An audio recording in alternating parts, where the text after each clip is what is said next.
Let's take a look at the two titans of the automotive industry, the Honda Accord and Toyota Camry. Both have been top sellers forever, and for a very good reason. They are extremely reliable, these things run forever. In fact, you see quite a few of these things still running around from the early 90s. They are also very affordable, with the starting price in the low 20s. One thing that they are not is very exciting, although that might have something to do with your grandmother driving one. It's difficult to get excited over something if you know that millions of blue-haired ladies are cruising the highways in one.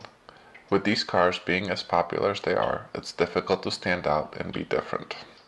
Now, let's see what both cars do well. The Camry has a smooth ride, excellent fuel economy with a 4-cylinder non-hybrid getting over 40 miles per gallon on the highway. Acceleration is quite impressive as well if you get the 6-cylinder engine, which will get you from 0 to 60 in 6.4 seconds. The Accord has similar specs with a slightly slower 0 to 6 time of 7.4 seconds and getting 37 versus 41 miles per gallon on the highway. This is probably why Consumer Reports gave the Camry a slight edge in the score with the 92 versus the 90 of the Accord. Either way, both cars have been rated excellent without any notable negatives. Both cars have similar engine options ranging from a 4-cylinder 175 going up to 6-cylinder 270 horsepower engines. The Camry has one thing that the Accord is missing, and that is a hybrid version, if you like that kind of stuff. The Accord no longer offers a hybrid due to its poor sales. Honda does a nicer job presenting its engine by using less cheap plastic covers and having a much better sound, especially at high RPM. One thing I don't like about the Honda engines is the specialty fluids required for maintenance. Those typically add an additional unnecessary cost. I'm not sure why Honda needs a specific brake fluid and transmission fluid designed just for their cars. What differentiates these cars the most is tech. The Camry, in fact all Toyotas, have not been able to figure out how to include up-to-date technology that is intuitive to use.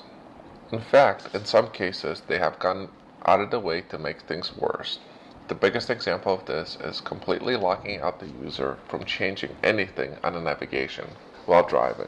That makes no sense to me, especially if you have a passenger with you.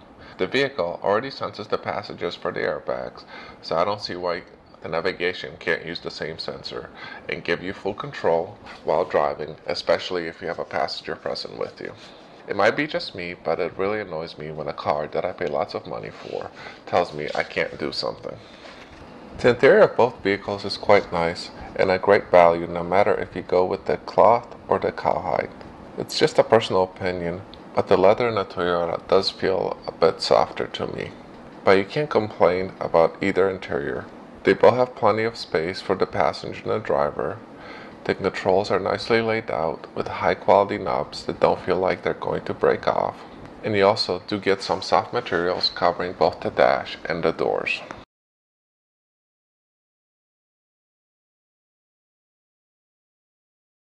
After taking a closer look, it's difficult to argue with Consumer Reports.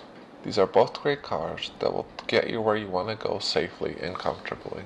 But with better fuel economy and acceleration, the nod goes to the Camry over the Accord.